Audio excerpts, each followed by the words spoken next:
안녕하세요. 지금 이 사람 임수민입니다. 지난 시간에 이어 글을 쓰는 요리사 박찬일 셰프와 말씀 나누겠습니다. 어제는 이탈리아에서 요리를 배우고 귀국해서 한국 레스토랑에서 일했던 얘기를 들었는데요. 이탈리아 유학파라 정통 이탈리안 요리로 승부할 줄 알았는데 웬걸요. 철저하게 우리 땅에서 난 우리 제철 식재료로 이탈리아에는 없는 이탈리안 요리를 만드셨더라고요. 글을 쓰는 요리사답게 메뉴에도 스토리를 담았는데요. 음식의 이야기를 담고 글을 계속 쓰는 이유가 잊지 않기 위해서라고 합니다. 그리운 것들이 사라져가는 것이 아쉬워서 기억에서 멀어질까 봐 글로 남긴다고 하는데요. 박찬일 셰프에게도 사연이 담긴 음식이 참 많겠죠.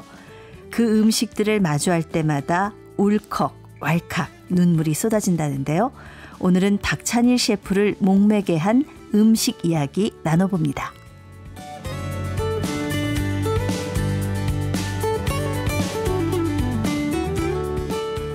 글 쓰는 요리사 박찬일 셰프 함께 하셨습니다. 어서 오세요. 네, 안녕하세요. 네.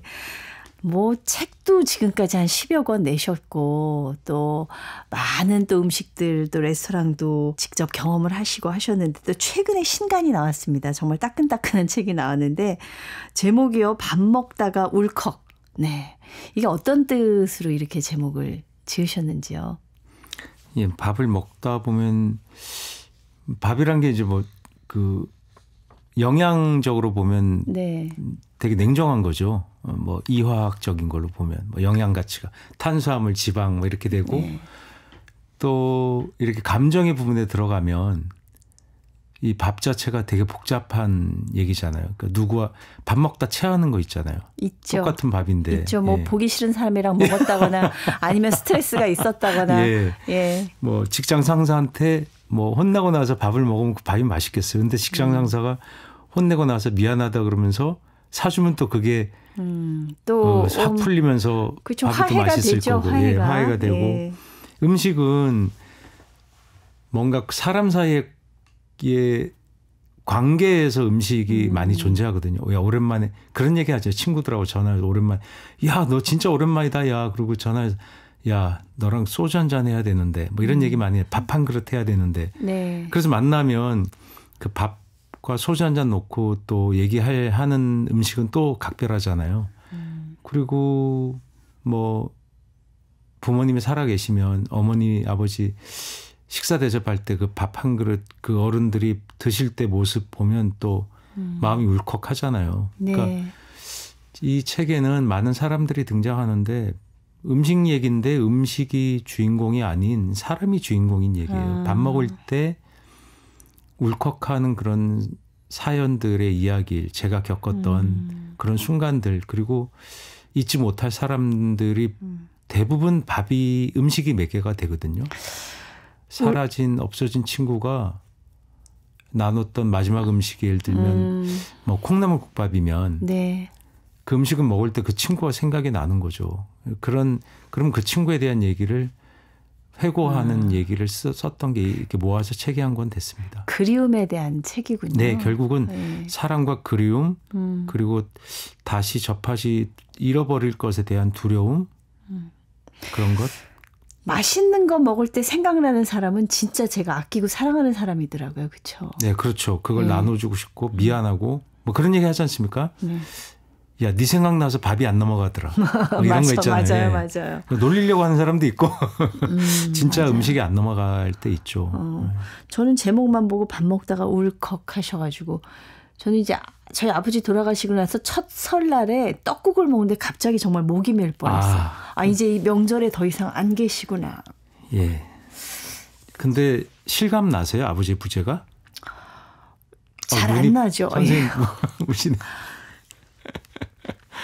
실감 안 나죠. 저는 이제 벌써 오래전에 아버지를 잃었는데 여의고 나서 지금도 실감이 안 나요. 그냥 계신 것 같아요. 오래되었는데 벌써 30년이 다 돼갑니다. 근데도 계신 것 같아요. 어디 계신 것 같죠. 예, 부재하다는 것이 여기 안 계셔? 그게 안 믿어져요. 근데 음식을 먹을 때 그게 더 절절해지고 야 이제 차례상에 아버지는 떡국 안 드시는 거야? 그 설날에 설날 떡국 아버지 자리가 없네. 그게 그 차례상에 설날 상에 올라가네. 제사상에. 그렇죠. 아 이건 되게 충격이죠. 예. 그래 그 얘기들을 쓰고 싶었어요. 저 책에서는 이제 뭐 우리 청취자분들이 책을 읽으실지 모르겠지만 아버지 얘기가 나오는데 아버지가 돌아가시기 전에 엄마도 일하고 그래서 혼자 요리하는 시기들이 있었는데 저보고 이제 밥 먹으라고 저는 어제 술 먹고 방에 자고 있는데 깨워요. 보면 낡은 내복을 입고 겨울에 등을 구부리고 이렇게 저렇게 뭘 놓고 두부 같은 걸 졸여주셔서 근데 그게 그렇게 맛있는 거예요. 그러니까 두부조림을 지금 보면 아버지 생각이 나요. 생각들이 막 더해지면서 막 눈물이 나는 거예요. 그래서 이 책은 쓰면서 좀 울었어요. 그리고 예, 돌아가신 분, 네. 죽은 친구들이 좀 있고 그러니까 더 괴롭고 여기는 또 우리 사회에서 소외된 사람들의 얘기들이 좀 나오는데 예를 들면 저희 식당에 일하던 설거지하는 아주머니 얘기도 나와요. 그 아주머니가 얼마나 고생했는지. 그리고 식당 가면요. 그 시장이나 이런 데 가면 배달하는 아주머니 있잖아요. 머리 이고. 네. 근데 제가 그 아는 지인이 있어서 그 시장도 시내에 있는 그 정형외과 의사인데 이런저런 얘기를 하다가 뭐 배달하는 밥 얘기를 하다가 아, 우리도 그런 환자 오는데 그분이 사진 찍어보니까 굉장히 많이 상했더라는 거예요. 왜요? 그랬더니 시장에서 밥 배달하는데 머리를 이고 다니잖아요. 근데 돌솥이나 뚝배기 같은 게 무겁잖아요. 그게 그렇죠. 막 그리고 한 번에 많이 해야 되니까 막 3, 4층을 가는 거예요. 그 3, 4층으로 그 쟁반이 3, 4층 밥 쟁반에 이고 가다 보니까 경추 그러니까 목과 허리 디스크 같은데 다 휘고 상하는 거예요. 그게 되게 나쁘지 않습니까? 네, 네. 지금 배달통으로도 많이 하지만 여전히 그렇게 머리 이고 다니는 배달하는 아주머니들이 있어요. 그러니까 그런 희생들, 당신의 희생, 그러니까 밥이 우리들은 이제 그것이 끼니고 밥이지만 거기에 누군가의 아픔이 또 있고 그걸 그냥 보는 게 아니라 아, 이 밥에는 누가 여기 밥에 많이 애를 썼구나. 만드는 사람도 애썼구나. 갖다 주는 아주머니도 정말 고생하셨구나. 그런 마음을 알아주고 고마워하는 마음. 그게 있을 때 우리 사회가 그래도 그런 게 있으니까 따뜻한 게 아닌가. 그런 생각도 들고 그래요. 그래서 밥집 가서 이렇게 또아리가 이렇게 딱 있어요. 그런 밥집에 가면 네. 머리 얹는 걸 또아리라고 하죠. 배달할 때 얹으려고. 예전에 우리 할머님들은 여기 물통도 항아리도 있고 다 여기다 머리에다 이셨죠. 예. 그래서 보면 그런 배달하는 집에 그 또아리가 서너 개가 있어요. 보면 낡았어요. 그래서 물어봤더니 그 평화시장, 동대문시장 이런 데 가서 한 번에 그 요새는 파는 데가 없대요. 그래서 한 번에 몇 개씩 이렇게 만들어 갖고 온대요. 근데 그게 보면 달았어요. 머리 하도 이어서. 네. 근데 그거 제가 사진을 한 장 찍으면서 울컥하더라고요. 네. 그래서 제가 눈물이 많은 건지 모르지만 그런 생각이 많이 들어요. 오늘 저를 사실 좀 울리셔가지고 제가 좀 평정심을 잃고 밥 먹다가 울컥 얘기 초반부터 지금 제가 울컥했어요. 책에 보니까 이제 가난해서 며칠씩 굶어야 했던 적이 있으시다고요. 이 책이 쭉 처음부터 끝까지 내려오는 정서가 그리움인데 혹시 그 가난했던 시절도 그리우신가요? 네. 참 묘하게도 네네. 그때 기억을 이제 한시도 잊은 적이 없어요. 왜냐하면 고통의 시간은 사람이 잘 안 잊으려고 하는 게 사람의 본능이라고 해요. 안 그러면은 사람이 살 수가 없으니까. 네네.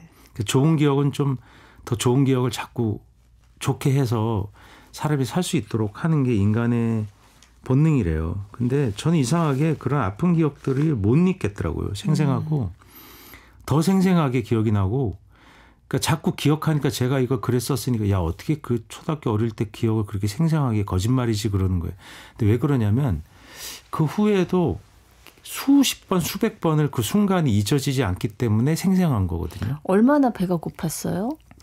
농촌은 누군가에서 곡식이 뭐라도 굴러다니고 네. 아무리 흉년이 들어도 저희 어린 시절에는 그래도 완전히 굶지는 않았거든요. 뭐 하다못해 칡뿌리라도 뭐라도 먹죠. 예.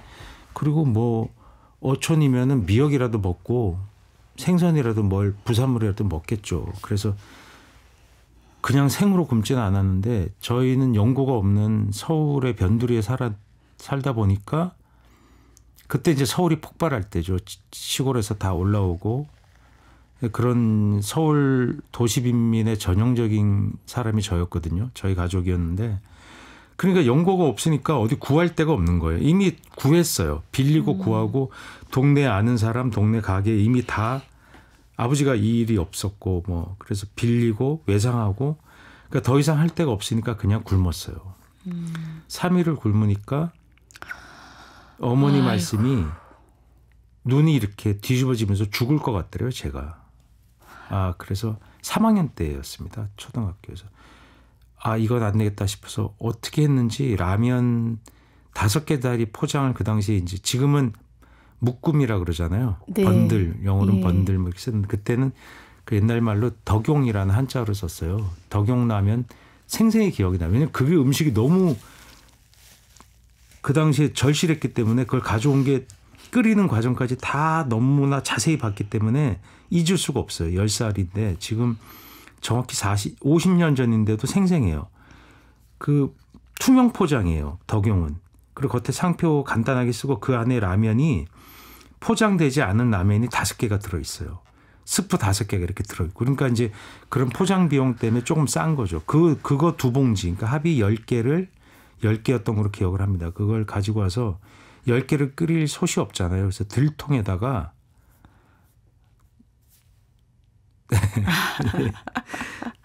노란색 들통에다가 끓이고 그걸 온 가족이 막 먹었는데 허겁지겁 먹었는데 그 라면이 뭔가 여름이 더웠어요. 그래서 라면이 기름이 산패가 됐던 것 같아요. 오래된 라면이었군요. 그리고 3일을 굶으면 그렇게 먹으면 안 되죠. 왜냐하면 지금도 일부러 단식하면 미음부터 시작하잖아요. 그렇죠. 그 기름기 있는 그 라면을 허겁지겁 막 먹었으니 위가 어떻게 됐겠어요. 그래서 막 그때 위병을 얻었던 것 같아요. 장이 엄청나게 아프고 위가 막 꼬였어요.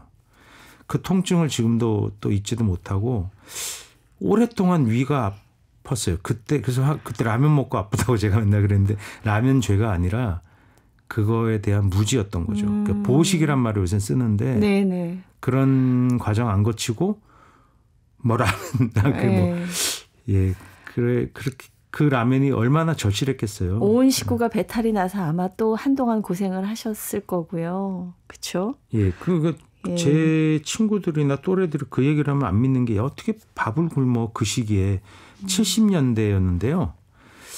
그때는 이미 굶지 않는 세대였다고 해요. 근데 어떻게 굶었어요. 우리도 늘 굶은 게 아니라 그때 굶은 거죠. 우연히. 네. 상황이 되게 나빴었죠. 네. 예, 진짜 밥 먹다가 울컥 제목이 많네요. 네. 지금 셰프님도 지금 또 울컥 그 얘기 하시면서 그 표정에서 지나가는 걸 제가 봤는데. 그래서 저는 양을 많이 줘야 된다고 생각해요. 그래서 음식점에서 항상 양을 푸짐하게 주시나요? 네, 양을 많이 줘야 되는 사람이고 무조건 많이 주는 게 아니라 박하게 주는 게 저는 싫어요. 물론 네. 고급 음식점엔 천천히 조금씩 나오니까 뭐 이렇게 정성껏 좋은 재료로 조금 주는 건 상관이 없죠. 근데 먹는 음식은 좀 이렇게 대중 음식은 좀 푸짐하게 줘야 된다고 생각하고 제가 네. 제일 좋아하는 말이 그래서 곱빼기예요. 곱빼기. 예, 곱빼기. 항상 짜장면도 짬뽕도 예. 곱빼기를 먹었어요. 저는 어렸을 때도. 그게 이제 요즘은 안 그런데 예전에는 우리 그 인심이 공깃밥 서비스가 있었잖아요. 네. 요즘은 이제 다 돈을 받지만 예. 우리 없던 시절에 그 배고픔을 알기 때문에 또 그런 게 있었지 않았나 싶은데 근데 사실 그렇게 가난했기 때문에 절친한 친구를 얻으셨다고요. 예, 가난해서 친구들하고 이렇게 그 가난 배틀도 하고 그게 가난을 현시화한다. 요즘 뭐 그런 학자들이 전문 용어로 그런 것들이 위험하다는 말씀 하시는 분도 있어요. 그게 뭐 자랑스럽냐. 근데 자랑스러운 게 아니라 저는 가난의 기억을 반추하는 건 저의 정체성이에요. 저라는 사람이 그렇게 굶어보고 가난한 사람들을 들여다보고 그럼으로써 제가 형성된 거거든요. 그게 올바르냐 아니냐를 떠나서 그게 자꾸 눈에 보이고 그럼으로써 저의 인성이 만들어진 거기 때문에 떠날 수가 없는 거죠. 근데 가난 배틀은 친구끼리 누가 더 가난한가 네, 뭐 이거 하는 거예요? 며칠 더 굶었냐 뭐 우리는 뭐 해서 뭐까지 먹어봤다 뭐 그런 얘기 하는데 제가 별로 지지는 않았던 것 같아요. 그런 어떤 가난, 결핍 같은 게 아무래도 요리사 박찬일 씨에게 영향이 굉장히 컸겠네요. 예. 네. 그래서 결국은 요리사가 된 것도 제가 말씀 못 드렸는데 지난 회에도 그런 얘기 왜 요리사가 됐느냐 말씀하셨고 제가 답하는 중에 그걸 빼먹었는데 요리하면 굶지는 않는다는 말이 있어요. 지금도 그런 말을 어른들이 쓰세요. 네, 왜냐하면 부엌에는 먹을 게 어쨌든 있잖아요. 그래서 굶지는 않는다는 생각에 그러면 요리사를 하면 식구들도 굶기지는 않고 나도 안 굶겠구나 그런 생각이 있었어요. 그게 요리사가 되는데 크게 영향을 줬다고 생각해요. 네, 진짜 쌀밥 한 공기 먹기 어려운 그런 시절을 보냈기 때문에 누구보다 음식에 더 정성을 쏟게 된 건 아닐까 이런 생각이 드네요. 네. 또 햄버거랑 사연이 있으시다고 들었어요. 햄버거하고는 또 무슨 사연이 있으실까요? 옛날에 저기 MBC 웃으면 보기 하였나요? 거기 네. 보면 베일집 씨가 코미디언 활동할 때 그 햄버거 집을 코너로 만들고 뭐 투 햄버거 이렇게 외치는 그런 그 크루라고 하잖아요. 그 직원들을 미국 햄버거의 시스템으로 옮겨와서 그걸 그대로 카피하는 걸 희화해서 이 코미디를 만들었던 거거든요. 네, 그런 얼핏 게 너무, 생각이 나요. 예, 그런 게 약간 재밌으니까 그 작가가 이제 감독님이 만드셨겠죠. 그게 우리한테 일상적인 모습이 아니니까. 그런 햄버거 집을 보고 굉장히 놀랐었거든요. 어렸을 때. 근데 우리가 알고 있는 M사의 그 햄버거보다 일본계 햄버거 회사가 먼저 들어왔었어요. 네. 근데 제 친구가 거기 아르바이트를 하는데 고등학생 때 가니까 뭐 진짜 그렇게 하더라고요. 로저, 투 햄버거, 뭐 프라이드, 원 프라이드 이거 외치는 너무 부러운 거예요. 막 뭐 아르바이트 비용도 받고. 근데 그랬었는데 그러다 보니까 그 햄버거가 그때 고급 음식이었어요. 우리 물가에 비하면 상당히 비쌌고 그래서 싼 햄버거가 탄생해요. 결국은 우리가 먹고 싶어 하니까. 길거리 햄버거 나오잖아요. 예, 길거리 햄버거. 그다음에 학교 매점 햄버거. 맞아요. 근데 그거는 이제 그 닭 부산물 같은 거, 돼지 부산물 싼 재료 가지고 만드니까 품질이 좀 떨어지는 거죠. 근데 햄버거를 친구한테 사준다는 건 아주 귀한 음식을 사주는 거고. 근데 어느 날 고등학교 때 이제 선생님이 교무실에 이제 불러서 갔더니 뭐 이런저런 왜 등록금 안 내냐, 뭐 왜 공부 열심히 안 하냐 그러다가 그 선생님이 그 햄버거를 귀한 거니까 누가 이렇게 하나 준 거예요. 선생님한테 드린 거예요. 이거 하나 먹어 하나 딱 주시는 거예요. 근데 그걸 받아 먹고 오는데 와 눈물이 나더라고요. 그 선생님의 마음. 그리고 나는 왜 이럴까? 그 걸어오는 복도에서 오는 순간에. 근데 그 얘기를 이제 책에 썼는데 그 선생님이 제가 한 12여 년쯤에 댁에 가서 뵙고 인사하고 그때는 괜찮으셨는데 그 후에 건강이 이제 많이 안 좋아지셨어요. 벌써 연세가 워낙 많으니까.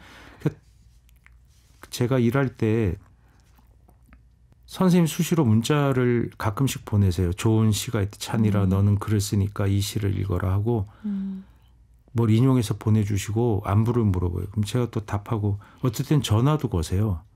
근데 7시에도 거세요. 저녁에. 제일 바쁜데. 수시로 7시면 셰프가 진짜 바쁜 시간이죠. 근데 딱 보면 그 선생님이에요. 어떻게 안 받아요. 고기를 굽다 그걸 딱 스테이크를 굽다 받았는데 보니까 나중에 고기가 그걸 제대로 못 봐서 선생님한테 뭘 탄 거예요. 그게. 미디엄으로 나가야 되는데 웰던이 돼버린 거예요. 그 이제 결국 그건 못 팔고 다시 구웠죠. 그래서 선생님 요새 선생님 집 뵈러 갈게요. 그 후에 한 번도 못 갔어요. 왜냐하면 본인이 편찮으시대요. 그러면서 오지 말래요. 그래서 그 선생님과 더 가까웠던 친구한테 얘기를 해서 야 어떻게든 좀 가보자. 좀 어떻게 네가 좀 해봐. 그랬더니 절대 안 돼. 단호하게. 왜냐하면 내가 몸이 안 좋아서 너희들을 맞을 만한 상황이 아니라고. 그러니까 더 슬픈 거예요. 그래서 그 선생님이 연세도 많고 한데 볼 수 있을까? 그런 걱정이 나고 그런 걸 한 구절 네. 썼었어요. 예. 근데 음식 얘기를 하는데 계속 누군가가 생각이 나고 또 이게 음식 얘기를 하면 군침이 돌 줄 알았는데 계속 눈물이 나고 지금 오늘 그렇습니다. 짜장면을 안주 삼아서 소주 한잔 할 때면 생각나는 분이 계시다고 하던데 이분은 또 누군가요? 예. 그 학교의 고등학교 동창인데요. 그 선생님의 제자죠. 똑같이 좀 전에 말씀드린 선생님. 네. 근데 이 친구가 일찍 세상을 떠났어요. 근데 뭐 너무 가난했어요. 고등학교 때 얘네 집에 가면 쥐들이 막 뛰어다녀요. 후두두두두두 하고. 그래서 우리는 그냥 웃고 걔가 밥 차려오면 그냥 먹고 그 집에서 찬이 진짜 없더라고요. 우리 집보다 더 가난해요. 그래서 그 친구랑 그래서 그렇게 지냈는데 뭐 군대도 그 친구 나보다 훨씬 일찍 가고 나이도 저보다 많고 그랬어요. 근데 예, 제가 기자 일할 때 바쁘고 이렇다고 또 요리사가 된 후에 너무 바빠서 이 친구한테 연락을 잘 못했어요. 그때 핸드폰이 없고 그럴 때였는데 소식을 못 하다가 죽었다는 소식을 들었죠. 그때 병원에 가서 정말로 미안했어요. 그래서 그때 통곡을 했고 걔랑 마지막 나던 기억이 짜장면 집에 가서 소주를 마셨어요. 짜장면 안주에다 소주를 먹었어요. 네. 이렇게 뭐 짬뽕 국물에다가 소주를 먹었던 기억이 나서 그거 짜장면만 먹으면 그 친구 생각이 나요. 정말 날 좋아했는데 나중에 정말 괴로웠던 게 뭐냐면 그 중간에 있는 다른 친구한테 저를 너무 보고 싶다 그랬대요. 근데 그럼 연락하니 걔가 지금 크게 되랬는데 걔 귀찮게 하지 말라고 그랬다는 거예요. 그러니까 귀찮게 안 하려고 연락을 안 하셨군요. 예. 근데 저는 예. 저 바쁘다고 걔한테 연락하는 게 얼마나 미안해요. 그 소식을 장례식 때 들은 거예요. 장례식에 가서 다른 친구가 야 응? 공공이가 너 얼마나 보고 싶어 했는지 아냐 임마. 너 얼마나 자랑스러웠는지 아냐. 막 기자도 되고 뭐 요리사도 됐다고 되게 자랑스러워했다고 그 얘기를 그 자리에서 전해주니까 제가 얘한테 못 해준 게 막 밀려오니까 정말 끔찍하더라고요. 그 미안함이. 굉장히 자랑스러워 하셨던 것 같아요. 친구를. 예, 그 뭐 못난 친구인데 네. 글 쓰는 사람이라고 자랑스러워하고 예, 예. 그랬어요. 그 제가 걔한테 못한 게 막 또 막 되게 많아요. 그런 게 막 밀려오니까 더 괴롭고. 예, 제가 이제 갓 고등학교를 졸업했는데 네. 이 친구가 나이가 우리보다 한 살 많아서 군대를 일찍 갔어요. 졸업하자마자 한겨울이었는데 졸업식 직후였는지 면회를 갔어요. 예. 교련복 바지를 입고 한겨울에 옷이 없어서 사복이 제가. 그래서 강원도까지 면회를 갔는데 그 군부대 면회를 했는데 돌아올 차비며 그리고 바로 올라 그랬어요. 잠을 잘 돈이 없어서. 근데 그 돈까지 PX에서 그 친구랑 술을 사 먹어버렸어요. 그럼 어떻게 왔어요? 이등병인데. 집에. 근데 너무나 고맙게도 그 거진읍 지금도 잊지 못합니다. 그 강원도 고성군 거진읍에 동광여관인가? 예. 그 맞을 겁니다. 그래서 그 여관에 거진은 가서 제일 저 북단이에요. 예, 최북단이에요. 최북단이에요. 거기 군부대에 있는 친구였어요. 그래서 면회를 겨우 하고 왔는데 거기 가서 어떤 집에 굴뚝을 껴안고 제가 밤을 이제 지새려고 따뜻한 거. 그때 가족이 도란도란 이렇게 예. 자기 전에 불이 딱 꺼지더라고요. 그거 보는데 굴뚝이 따뜻해요. 한겨울이었으니까. 그래서 도저히 얼어 죽을 것 같아서 시내 거진읍에 가서 여관 가서 이러저러해서 내가 돈 나중에 보내줄게. 아, 괜찮다고 잘하고 방을 주고 아침에 뜨거운 물도 주고. 나중에 그곳에 가서 그 여관을 수소문해서 돈 드리려고 했는데 여관이 폐업을 했어요. 그래서 그분은 뭐죠? 혹시 이거 들으시면 그때 그 사장님이 계시면 젊은 남자분이었는데 네. 아드님이었겠죠? 예. 어른인과 같이 일을 하셨던 아드님 같아요. 네. 저에게 연락 꼭 해주시기 바랍니다. 네. 진짜 이 방송 들으셨으면 좋겠어요. 네. 예. 꼭 들으실 것 같아요. 네. 그 요리사니까 사실 이 밥 먹다가 울컥 이 책에 이제 대단한 음식들이 나오지 않을까 했는데 오늘 이제 나눈 얘기가 뭐 라면, 햄버거, 짜장면. 싼 햄버거. 네. 예. 아, 가장 또 서민 음식이면서 예, 우리 정서를 자극하는 또 그런 얘기가 아니었나 싶어요. 요리. 네. 아, 선생님 이렇게 물려요, 사람. 저는 예, 오늘 상당히 힘들어하네요. 오늘 박찬일 셰프님하고 저하고 둘이 같이 다 너무 힘들었어요, 사실. 그런데 또 이런 얘기를 하다 보니까 또 제 마음에 또 상처가 이렇게 조금씩 치유되는 그런 느낌. 이렇게 막 숨기는 다행입니다. 것보다 꺼내놓고 얘기를 하니까. 저도 이 글을 썼던 건 치유가 혹 될까 했어요. 근데 더 힘들어지는 것 같아요. 더 많이 떠올리게 되니까. 네. 좀 더 힘든 시간을 지나고 나면 또 평화가 오지 않겠습니까? 볼 수 없으니까 네. 볼 수 없는 존재를 생각하는 건 미련한 것 같아요. 네. 마음껏 그리워하자 이런 말도 있는데. 예. 예. 끝으로 여쭤볼게요. 사실 요리가 굉장히 창의적인 것 같아요. 이 한정된 재료를 갖고 만든 것 같지만 거기에서 무한정한 조합이 나오는 것 같고 그래서 이 박찬일 셰프님이 아무래도 요리사니까 늘 새로운 메뉴 이런 거 꿈꾸실 것 같은데 내가 정말 이런 요리는 꼭 만들어 보고 싶다 하는 것이 있으십니까? 예, 근데 한식이 점점 사라지니까 제가 뭐 딱 직접 만든다기보다 사라지는 지역의 한식 같은 걸 좀 보존하는 거를 좀 배워서 뭐라도 참 제가 힘을 보태서 그런 걸 보존하는 일. 네.